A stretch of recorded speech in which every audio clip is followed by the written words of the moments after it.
Hey guys, just doing a quick video on the China chassis looms, obviously made in China. So yeah, basically as you can see, this is one that hasn't been modified. There's been no modifications on it. You can clearly see all the wiring. The power side here is what we're mostly interested in. Plus the last two pins here, you can see how there's not a lot of earthing on that. All four pins, two on each side, should go to quite a hefty ground. A lot of people forget about it, or some harnesses don't have it at all, which is very bad, because then you're basically relying on these two guys at the end here to do everything, which is not going to be enough. So you've got your two grounds, +5, 2, -5, which isn't used on all boards. If you have one that you plug in and there's no sound, and it's a bit of an older board, then that's probably why, because you have -5. -5 is used by the audio section of a lot of older boards. And there's +12. +12 usually goes to the audio section as well. That's why it doesn't require a lot of current. So anyway, here's the one that hasn't been modified yet. I'll show you one now that has been modified, and then I'll go through a little bit of info about it.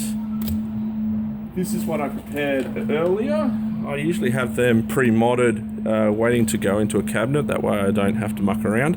Now, as you can see in this photo, hopefully, is it going to zoom in on that? You can see here, the colors are the same. Black for ground, red for +5. -5 is normal. I normally use white or blue. On this one you can just see that it's blue. It only needs to carry an amp maximum, so it's not a very big coiled wire. And then you've got your yellow, which is always +12. And then you can see here, this is what I was talking about with the grounding at the back here of the last two pins, well, 4, 2 on each side. You can see that's quite hefty as well. That's very necessary. Comes into very much important when you're running a big board, like a 3 or 4 stacker that's old. They draw a lot of camp on the +5, and you need the grounding for that. So yeah, so that's what I was talking about before. Neo Geo 4 slots, Neo Geo 6 slots, anything like that, definitely need to have this wiring.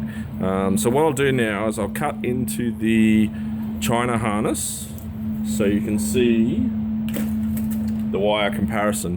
Basically what they do in China is they add a whole heap of plastic around the wires to make it look like that the actual core, the cross-sectional area is actually larger when it actually isn't.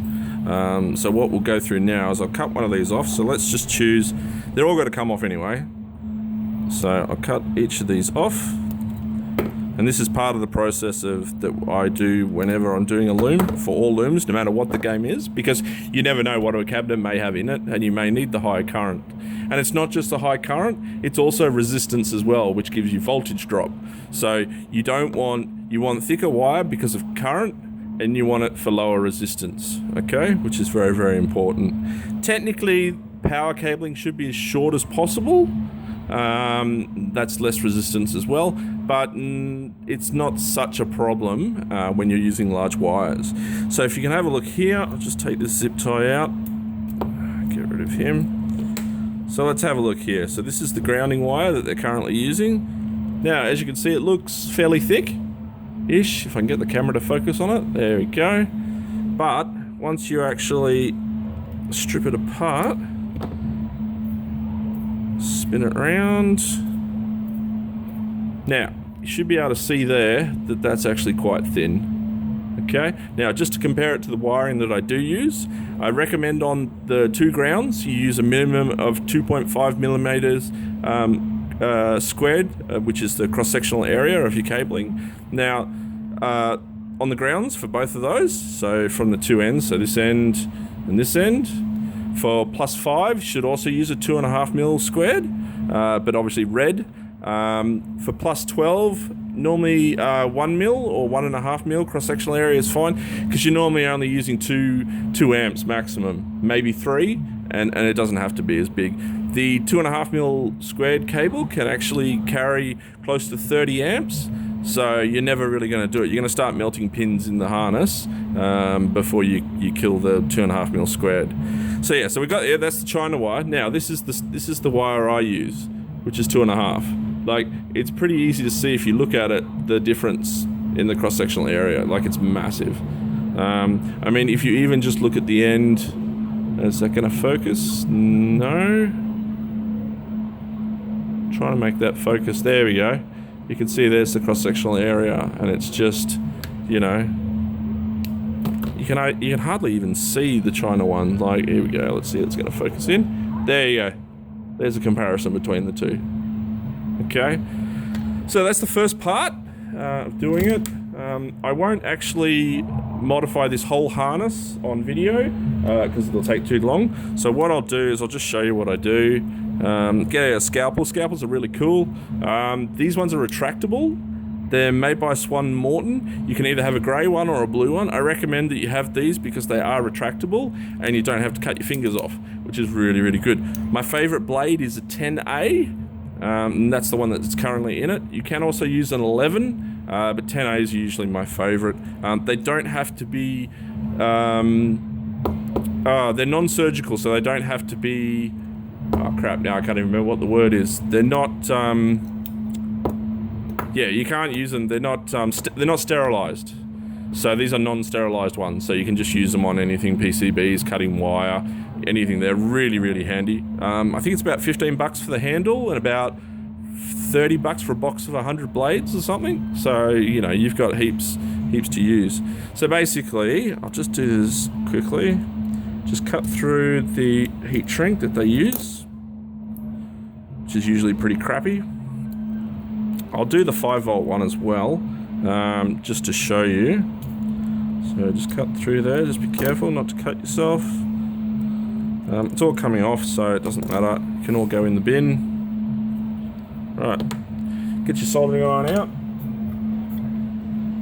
And then just desolder these, if I can get the camera.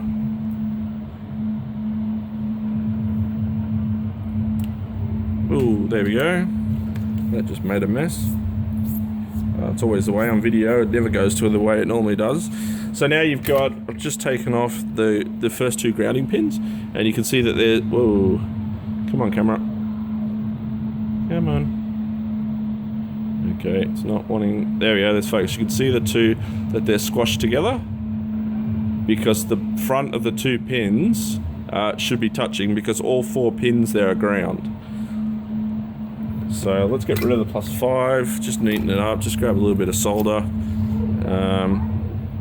just heat it up. That's how I should have done the other one. That's normally how I do, just add a little bit of solder, helps melt it all, and then all the little bits of wire come off. Just make sure that you got most of it, because they can short out.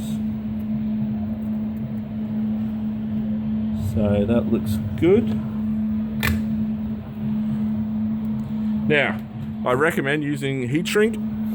It's great. Glue shrink is better because it's actually got a glue lining, so that when you shrink it, it actually forms a really good bond. It's a great strain relief, and also a sealant. You can seal out moisture, so great when you're working on a car, doing that sort of stuff. So I'll just take one of my demonstration wires. Okay, normally they're obviously heaps longer than this, so you need to tin it up.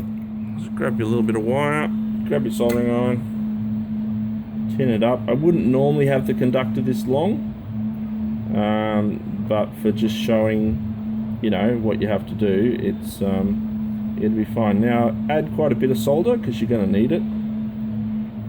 Okay, so that's that done. So the little wire's ready to go. Now on the pins, if I can get this into better focus so you can see it a little bit better. So just add a heap of solder like that. So there we go, so they're both touching. Normally you put your heat shrink on, glue shrink onto the actual connector, so that you can shrink it later. Because I've got a short wire, it doesn't really matter. So hold the wire there, put a little bit of extra solder on your tip.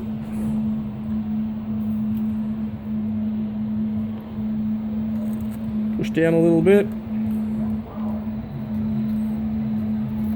Make sure it's all making good contact, which it is. Don't burn your fingers in the process. Just give it a few seconds, because if you move it, it will fracture the joint, and then you'll have a dry joint, and you really don't want one of those. So there we go. So that's in. So if you have a look, come on camera, there we go. You can see how it's on both sides. It's flowed between the both pins because they're both ground. And then on the top here, you can see it's flowed in as well, the top. Then you grab some glue shrink. I'm just going to cut just a little bit off just for demonstration.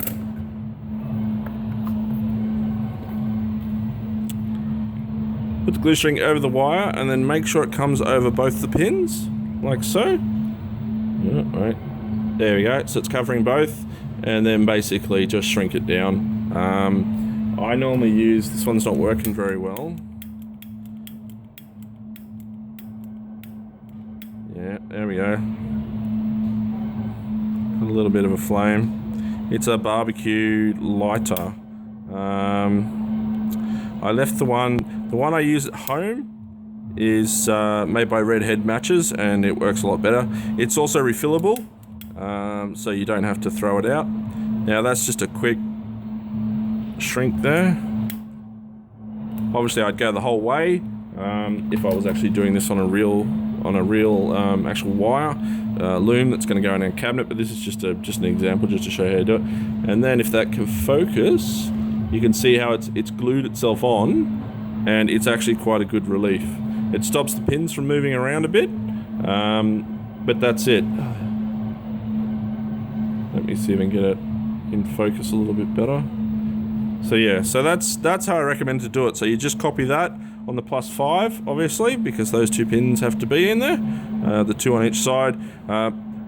If you've got a power supply that has -5, wire that in. If you don't, then just leave it, and then just do the same thing with your +12, but your +12 is only 2 pins, one on each side.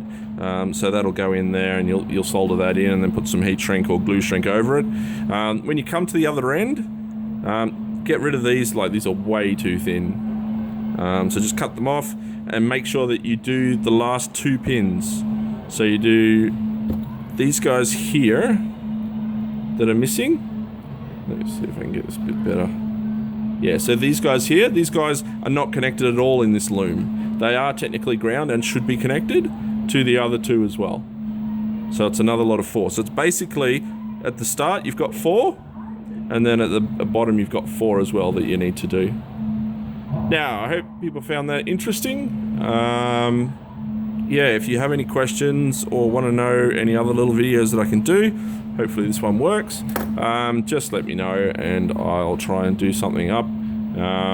Yeah, so that's basically it. So that's modifying a China-made harness so that it works really well in your cabinet. And once you've done that, you don't have to fiddle with the wiring. I also recommend on the power wires that you add fuses.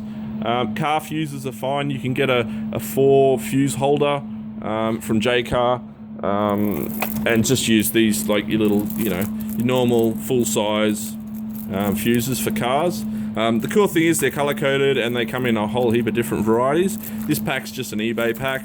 It's only like $4 or $5, and you've got everything. You've got 2, 3, 7. You've got all the odd values. So I recommend you do that. Super Teep used to sell the fuse boxes, but they don't anymore. J-Car sells them. You can get them on eBay. I recommend that you do use them, just in case something goes wrong, you plug a board in the wrong way, or the board does something, it's not going to kill your nice power supply and loom that you've just built. Yeah, so that's about it, guys. Any questions or anything, just let me know. Catches.